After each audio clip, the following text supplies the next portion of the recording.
So picture this. An elephant walks into a bar. No too much? All right, let's switch gears to our favorite escape routes, hobbies. You know, hobbies, those delightful distractions that keep us sane in a world that often feels like it's spinning too fast. They're our personal oases, our mental vacations, the secret sauce that keeps our spirits soaring high even when the going gets tough. Think about it. When life hands you lemons, you don't just make lemonade. No, you jazz it up. You grab your paintbrush and turn those lemons into a still life masterpiece. Or perhaps you strap on your dancing shoes and tango your troubles away. You might even find solace in the soothing rhythm of knitting, one stitch at a time. But let's not forget that hobbies can sometimes bring their own brand of chaos. Oh yes, the road to hobby heaven isn't always smooth sailing. Let me tell you a tale of a hobby gone hilariously wrong. There was a man named Bob, an office worker with a penchant for the daring and dramatic. Bob decided to take up juggling as a stress buster. Balls and pins, too pedestrian for our Bob. He decided to up the ante and juggle chainsaws. Yes, you heard that right, chainsaws. Day 1. Bob was all gung-ho, juggling plastic chainsaws, feeling like a circus superstar. Day 2, he upgraded to real chainsaws, albeit without the chain. Still, Bob was feeling invincible. Day 3, Bob decided to go all in, chains and all. Now, I won't go into the details of what happened next. Let's just say that the chainsaws won, and Bob's living room will never be the same. Bob quickly realized that while juggling can indeed be a great stress reliever, chainsaws were perhaps a step too far. So, what's the moral of this rather amusing tale? Hobbies are amazing. They bring joy, they bring peace, they bring a sense of accomplishment. But remember, choose your hobby wisely. And that, my friends, is why you should never take up juggling chainsaws as a hobby.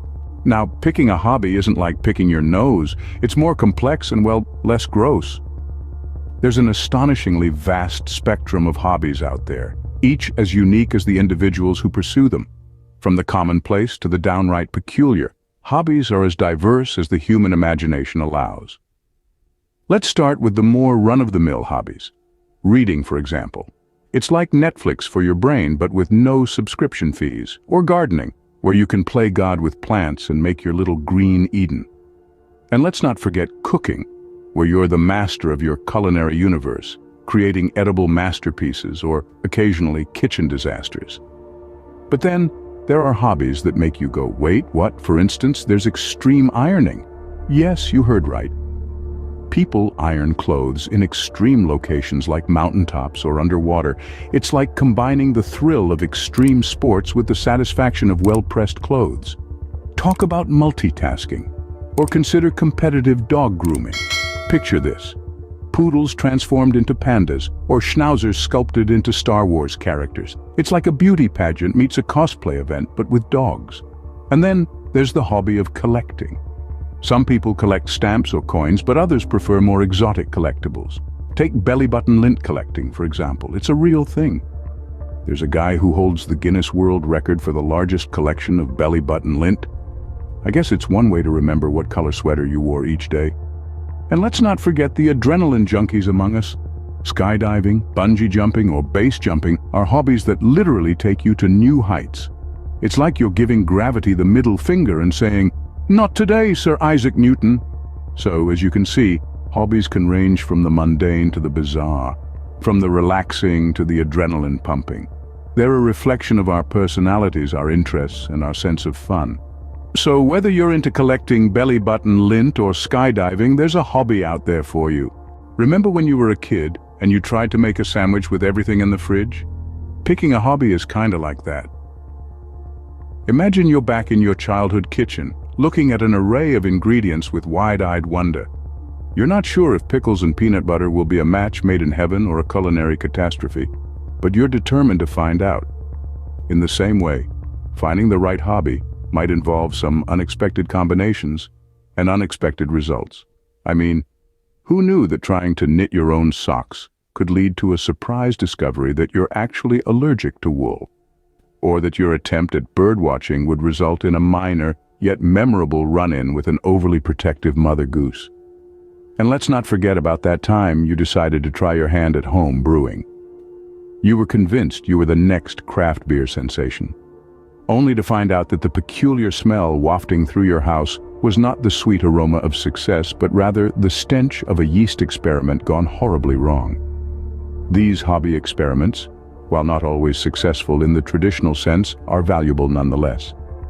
Each misstep, each unexpected outcome, brings you one step closer to finding that perfect pastime that makes your heart sing. And sometimes, the hobbies that didn't work out make for the best stories. Like the time you tried to take up juggling and broke that antique vase your grandma gave you, or when your attempt to learn the trumpet resulted in a noise complaint from your neighbor. It's okay to laugh at these blunders. After all, they're part of the process. They're part of the journey towards finding that hobby that fits you like a glove, or in this case, fits you like that sandwich with pickles and peanut butter. A unique combination that somehow, against all odds, just works.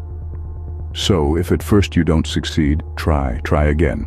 Just maybe don't try underwater basket weaving in a shark tank. Ever heard of the saying, all work and no play makes Jack a dull boy? Well, I say all work and no hobby makes Jack a very stressed boy. Now let's dive into the wonderful world of hobby payoffs. Imagine this. It's been a long, grueling day at work. Your boss has been on your case, and you've had to deal with one too many annoying emails. You're on the brink of pulling your hair out. But then, you get home, you pick up your paintbrush, your guitar, your knitting needles, or whatever your hobby tool of choice may be, and suddenly, the stress starts to melt away. It's not magic, although it might feel like it. It's the power of hobbies. They're the perfect antidote to the stresses of modern life, the ultimate stress busters, if you will. You see, when we engage in an activity that we love, our brains release endorphins, those feel-good chemicals that boost our mood and give us a sense of well-being. It's like getting a natural high, without any of the side effects. Isn't that something? And let's not forget the sense of accomplishment that comes with mastering a new skill or creating something with our own hands. There's nothing quite like the feeling of strumming that first coherent tune on your guitar or finishing your first piece of artwork. It's like a shot of happiness straight to the heart. Now let's talk about some of the most hilarious hobby payoffs. Have you heard about the guy who took up bird watching and ended up discovering a new species? Or the woman who started knitting as a stress reliever and ended up creating a whole line of funky knitted accessories that became a huge hit? Of course, not every hobby will lead to such extraordinary results, but the point is, you never know what might happen when you start doing something you love. So, pick up a hobby and drop that stress. Trust me, your sanity will thank you. All right, folks, it's been a wild ride through the land of hobbies, but like all good things, it's time to wrap it up. Let's take a moment to reflect on the journey we've been on.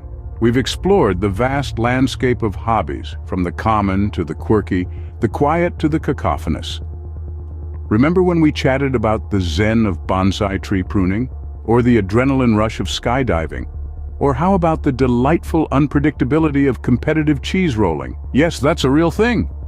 We also talked about the importance of stepping outside your comfort zone and experimenting with different hobbies.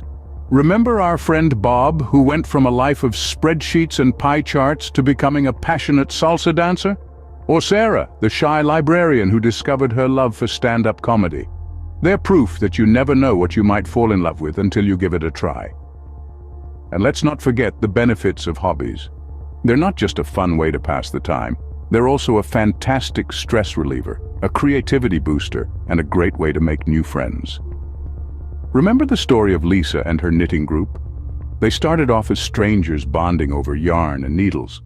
And now they're like a second family, sharing laughter, support, and the occasional batch of homemade cookies. Hobbies are truly a gift that keeps on giving. They can bring joy, excitement, relaxation, and even a sense of accomplishment. They can challenge us, inspire us, and help us discover new facets of ourselves. And the best part, there's no right or wrong. Your hobby can be as unique as you are, so don't be afraid to embrace your individuality.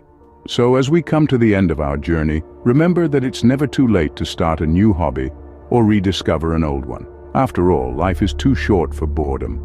Remember, folks, the world is your oyster, and hobbies are the pearls.